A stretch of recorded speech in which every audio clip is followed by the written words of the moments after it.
Jonesy and Amanda. Jam Nation. Have you ever had a general anaesthetic? Yeah, I've had a few.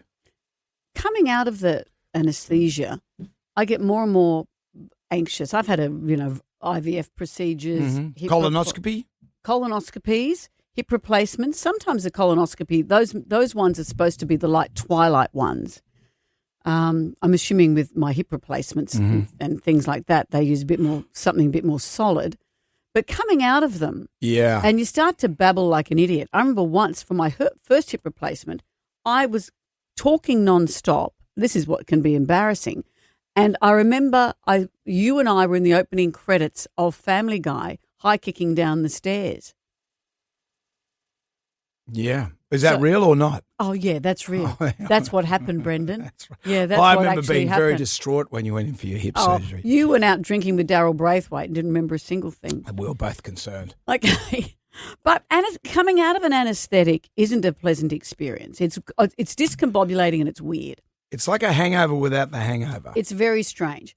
I have seen this footage of an effort they're making in a hospital the girl looks like she's a teenager.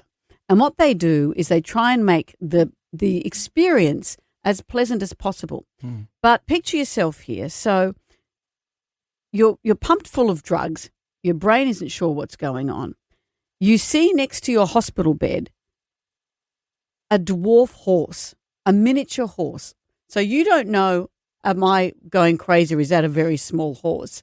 And then the horse starts to do this.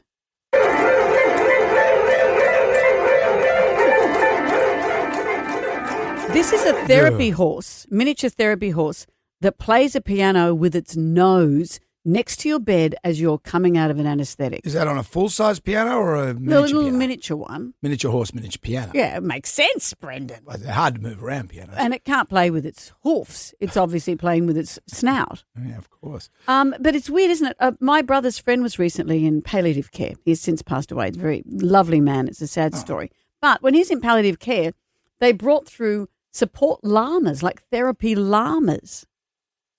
I wouldn't want any of that. If anything happens to me.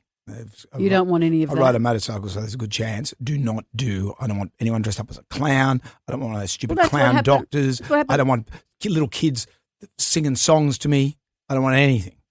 We'll just put a bag over your head. Just get the pillow. When Harley had a vasectomy reversed a number of years ago, he was waking up from anaesthetic, and in the bed next to him, a clown was waking up the man. The wife had arranged for a clown to wake her husband from anaesthetic. What about Jane Barnes, Jimmy Barnes' wife? Yeah. Remember Barnes, he was coming out of the thing. Jane wore this sexy nurse latex outfit. Remember that? Yeah. And then Jimmy goes, "Oh, good on you, mate. I appreciate that." And then Jane gets home but couldn't get it off. So you have to sleep in it. It was too tight. The jaws of life.